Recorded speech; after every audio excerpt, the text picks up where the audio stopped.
예, 앞에서 우리가 디스크리미네이터를 언롤링 해야 된다는 얘기를 이제 했죠. 그거를 받아들였다고 생각을 하면 우리가 언롤드 간이라고 하는 걸 또 정의할 수 있게 되는 것이고, 결국에는 뭐가 되겠습니까? 파라미터를 어떻게 옵티마이즈 해가지고 파라미터를 러닝하는 것이냐가 핵심적인 상황이 되겠죠. 결국에는 이 언롤드 간이라고 하면 간도 제너레이터 디스크리미네이터로 만들어져 있는 상태인 것이니까 여기에다가 제너레이터 디스크리미네이터의 파라미터 학습이 어떻게 되는지 일어나는지를 보면 되겠습니다. 제너레이터를 학습하자라고 하는 얘기가 결국에는 주축이었죠. 그러니까 세타 G의 학습부터 먼저 보겠습니다. 세타 G의 학습부터 먼저 보게 되면 보시면은 예전처럼 F를 쓰는 게 아니라 DFK라고 하는 것을 쓰게 되겠고, 이 K가 무한대로 가면 갈수록 요 FK는 뭐가 된다는 겁니까? 결국에는 F 세타 G, 세타 D 스타 G에 대한 가정을 깐 요 상태로 접근하게 되겠고, 우리는 여기서 말하는 옵티멀 디스크리미네이터를 얻을 수 있다라고 하는 내용이 되는 것입니다. 그래서 예전 같았으면 K가 G로인 상황으로 만들어서 F 가로 세타 G, 세타 D로 학습을 하였을 텐데, 그렇지 않고 이제는 K라고 하는 우리가 레버리지 할 수 있는 그런 어떤 컨트롤을 만들어 주는 것이죠. 그렇게 되어 있는 상황 하에서 우리가 다음같이 세타 D를 생각을 해봅시다. 세타 D는 그냥 예전에 있었던 간 구조랑 동일해요. 예전부터 썼던 그냥 F 있는 그대로를 두고 세타 D를 업데이트 하겠다. 세타 D로 그레디언트 해가지고 세타 D 업데이트 하겠다. 라고 하는 그런 계산 내용이 되겠습니다. 자, 이렇게 되어 있는 상황 하에서 우리가 결국에는 이게 어떤 영향을 만들어낼지 머릿속으로 사실은 상상이 쉽게 되진 않잖아요. 이게 FK라고만 적혀져 있는 것인데, 사실 FK라고 하는 것은 또 그레디언트 통해 가지고 업데이트된 F이다 보니까 머릿속으로 상상이 잘 되지 않습니다. 그래서 학습되는 과정을 좀 그래피컬리 표현할 수도 있어요. 그래서 뭐 텐서플로우 이런 거 보면 컴퓨테이션 그래프 이런 것들, 텐서 그래프 이런 거 뭐 저 잘 모릅니다만 그런 것들을 이제 표현을 해주지 않습니까? 그래서 그런 계산하는 과정을 여기서 한번 일부 표현을 해본 거예요. 이제 포워드 패스라고 하는 것이 뭡니까? 포워드 패스를 하는 것은 일단 뉴럴 네트워크가 이렇게 있다고 치면, 예를 들면 0 혹은 1을 클래시파이 한다라고 했을 때 기본적으로는 X가 feed forward 된다라고 이렇게 얘기하죠. 이게 피드 되고 포워드 패스가 일어난다라고 하죠. 그럼 백워드 패스에는 뭐가 들어오게 됩니까? 백워드 패스에는 맞춰서 해야 되겠 초록색으로. 백워드 패스에는 백 프로파게이션 일어나고 뭐가 백이 되는 거죠? 그레디언트가 백이 되는 것이죠. 그레디언트 시그널이 델타 시그널이 백이 이렇게 되게 되어져 있습니다. 자, 이렇게까지 생각을 하는 거 좋은데 여기서 생각을 하나만 틀어서 볼게요.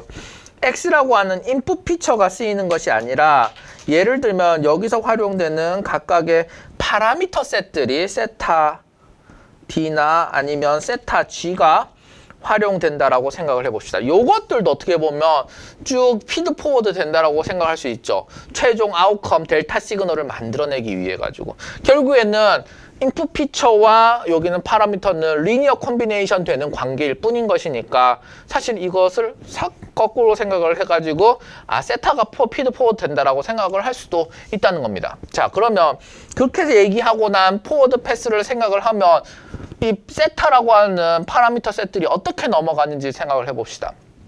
기본적으로 F라고 하는 것을 지금 계산을 해야 되는 것이잖아요. F라고 하는 것이 F0인 상황, F1인 상황, F2인 상황, 이렇게 점점 그레디언트를 테이크하면서 옵티마이즈 되어 간다라고 얘기를 하였죠. 자, 그런 차원에서 보면 세타 G는 세타 G 있는 그대로 테이크할 거라는 겁니다. 세타 G는 세타 G 있는 그대로 테이크하게 되고, 세타 D는 원래 있었던 세타 D를 테이크해가지고 K 이퀄 0 타임에서의 F0에 대한 계산이 이루어집니다. 그 다음에 여기에 대해서 스토캐스틱 그레디언트 디센트를 해가지고 백 프로파게이션 시그널을 다음과 같이 주게 되겠죠. 백 프로파게이션 시그널을 다음과 같이 뭐 줄 수 있게 됩니다.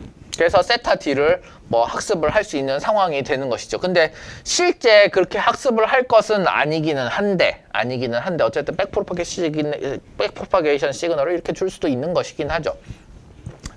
근데 어쨌든 이렇게 되고 있는 상황 하에서 실제 SGD는 어디에 쓰이냐 하면은 어디에 쓰입니까? 결국에는 세타 D1을 만드는데 지금 쓰이게 되는 것이죠. 세타 D1을 만드는데 또 쓰이게 되고 업데이트 되어 있다. FK 이제 K가 1로 올라가지 않았습니까? K가 1인 상황에서 F 이렇게 되겠고 지금 세타 D는 계속 해가지고 올라온 것을 여기서 쓰고 있지만 요 세타 D라고 하는 게 세타 D1이 결국에는 올라온 것이 되겠죠. 세타 G는 변하지 않잖아요. 여기서 고정되어 있는 그대로잖아요. 그래서 여전히 세타 G를 여기 있는 거 그대로 이렇게 쓰게 된다는 겁니다. 세타 G는 그대로 쓰게 되고 세타 D는 여기서 스토캐스틱 그레디언트 디센트를 이용해 가지고 업데이트 한번 쳐진 세타 D1이 생겨난다는 겁니다.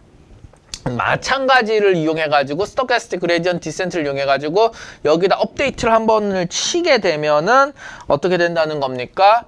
어디 있죠? 포워드. 여기 있는 세타 D2로 또 포워드 패스가 이루어진다는 겁니다. 사실은 백 프로파게이션을 해가지고 세타 D를 업데이트를 해야 되는 것인데 지금 그렇게는 하지 않고 이 내부적으로 세타 D K를 계속 업데이트해가 세타 D K를 계속 만들어내는 데 쓰이는 것이죠.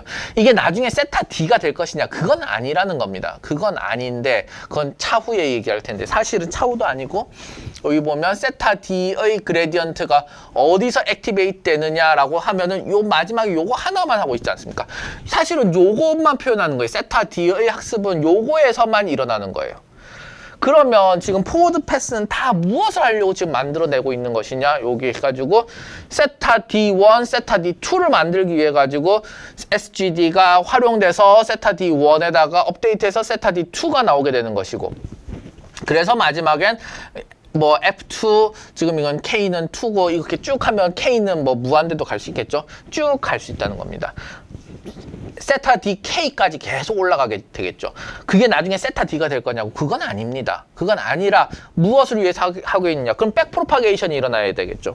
백프로파게이션은 어떻게 일어나는 것이냐? 세타 G를 지금 우리는 옵티마이즈 하려고 지금 이렇게 했다는 거 아닙니까? 그러면 이게 만약 매우 높이까지 간 K라고 쳐요. 그러면 여기서 업데이트를 하게 된다는 겁니다. 어떻게 업데이트를 하느냐? 다음과 같이 세타 G에 대해서 여기서 그레디언 시그널을 받아가지고 쭉 업데이트를 하게 된다는 것입니다.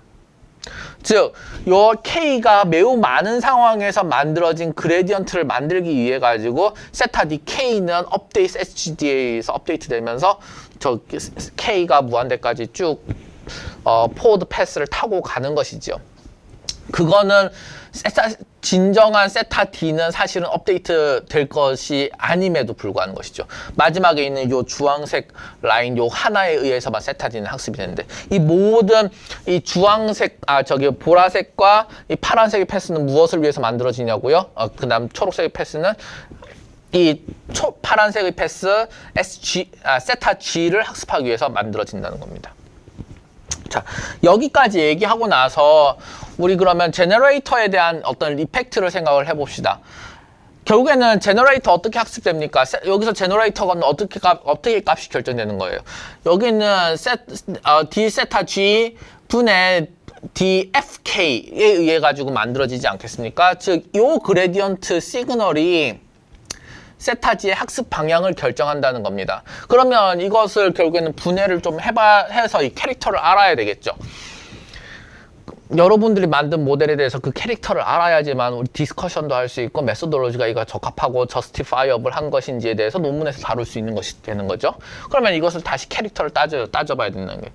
FK라고 하는 것이 이렇게 있다고 하면 FK는 요 위에 있는 옵티말 디스크리미네이터 대용으로 쓴 거라고 했잖아요. 그래서 옵티말 디스크리미네이터 대용으로 쓴다고 하는 것인데 어떻게 보면 뭐 정의를 따라와 가지고 지금 K는 있는 그대로 두고 이렇게 했다고 합니다.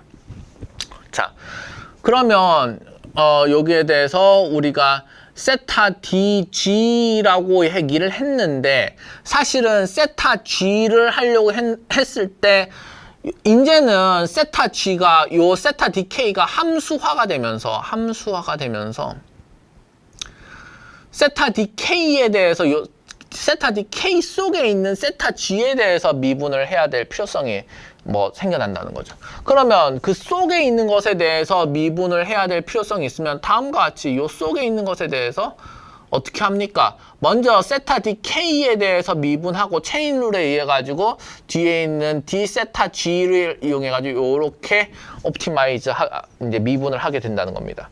그래서 여기 있는 제너레이터를 기준으로 해 가지고 FK를 미분하는 요 시그널은 사실은 뭐 여기 있는 세타 G를 기준으로 해가지고 FK를 미분하는 것도 발생하지만 사실상은 요 속에 있는 세타 DK 때문에 세타 DK로 이 그레디언트를 만들고 거기에 따라 가지고서 요 세타 DK가 세타 G에 의해서 또 얼마만큼 변화하는지 요 텀이 새로 생겨나게 된다는 겁니다. 즉, 요 파트가 기존과는 없었던 파트가 되는 것이죠. 자, 여기까지 되어 있는 상황 하에서 K가 만약 무한대로 점점 커진다고 생각을 해봅시다. K가 무한대로 가고 있어요. K가 무한대로 간다는 말은 무엇입니까? 이 세타 G는 고정되어 있는 상태에서 세타 D 디스크리미네이터를 매우 많이 학습을 시켜놨다는 겁니다. 충분한 익스프레션 파워가 있다고 생각을 해봅시다. G나 D나 어디에서나. 그러면 엄청나게 학습을 많이 한다고 하면 마지막엔 오버피팅 될 겁니다. 마지막에 오버피팅 되기 직전의 그레디언 시그널은 어떤 모양일까요? 예를 들면 여기에다가 옵티멀 포인트가 있다고 했을 때 그레디언 시그널이 이렇게 찾아가는데 점점 찾아가는데 여기서는 매우 작은 K가 무한대로 갈 때 매우 작은 그레디언 시그널이 발생할 거라는 겁니다. 세타 DK가 된다는 것이죠. 매우 작은 세타 DK에 대한 F 펑션의 미분값이 나오게 되겠고 이것은 뭐 0으로 간다는 거죠. 한마디로. 그러면 그게 지금 여기에 써여져 있는 내용이 되겠습니다. 여기 써여져 있는 0으로 접근한다는 내용이 바로 K가를 무한대만큼 할 때 이 디스크리미네이터는 점점 배울 수 있는 영역 그레디언 시그널이 작아질 것이다. 그러면 요 파트가 어떻게 된다는 겁니까? 이 파트는 고잉 지로 하고 있어요. 이 파트가 고잉 지로 하면은 요게 다 없어져 버리면 요 앞에 있는 것만 남아 있잖아요. 요 앞에 있는 것만 남아 있는 상황이 되면은 뭐랑 동일하게 된다는 겁니까? 예, 맞습니다. 이런 경우는 간의 옵티멀 디스크리미네이터가 주어진 상황과 동일하게 된다는 것이죠. 간의 옵티멀 디스크리미네이터가 주어진 상황과 동일하게 된다. K가 무한대만큼 가게 된다고 하면 K를 0으로 만들어 버리면 어떻게 될까요? K를 0으로 만들어 버리게 된다고 하면 세타 DK에 대한 요 세타 DK라고 하는 요것이 변화가 있을까요? K가 0이잖아요. 그냥 픽스드 포인트 하나인 것이잖아요. 그렇죠? 거기에 대해서는 어떠한 변화량도 있을 수가 없어요. 그러니까 무슨 일이 발생하겠습니까? 이 파트가 또다시 0이 돼버리게 되겠죠. 이 파트가 또다시 0이 돼버리니까 또다시 오리지널 간 스트럭처랑 동일하게 됩니다. 다만 여기서 K는 0이 돼버렸으니 세타 D는 있는 그대로 값을 따지겠죠. 그래서 K가 0으로 세팅되어 있을 경우에는 스탠다드가 아니고 이것은 그냥 예전부터 Iteratively Optimizing Discriminator Without Optimality 가정을 따지게 될 것입니다. 자, 그러면 재밌는 관측이 생기는 거예요. 두 개의 익스트림이 있는데 두 개의 익스트림이 하나의 구조를 만들어내지만 두 개의 다른 파라미터 셋을 따지고 있는 거죠. K를 무한대만큼 가지고 가버리면 요 뒤에 있는 파트가 점점 사라져버려요. 뒤에 있는 파트가 점점 사라져버리지만 요 앞에 있는 세타 DK는 무엇이냐? 옵티멀 디스크리미네이터의 파라미터가 돼버리고요. K는 0이라고 하면 요 뒤에 있는 파트 또 사라져버려요. 하지만 이것은 예전부터 쓰던 올디너리 간이랑 같은 상황이 되는 것이고요. 그럼 우리는 어떻게 할까요? K가 일정 부분 있는 그 지점 어느 정도 즈음이 되겠죠. 어느 정도 즈음이 된다고 하면 요 뒤는 사라질까요? 안 사라질까요? 사라지지 않게 되겠고, 그래서 이것은 일반적인 간의 학습 구조와는 다르게 디비에이팅 하게 된다는 것이 되겠습니다.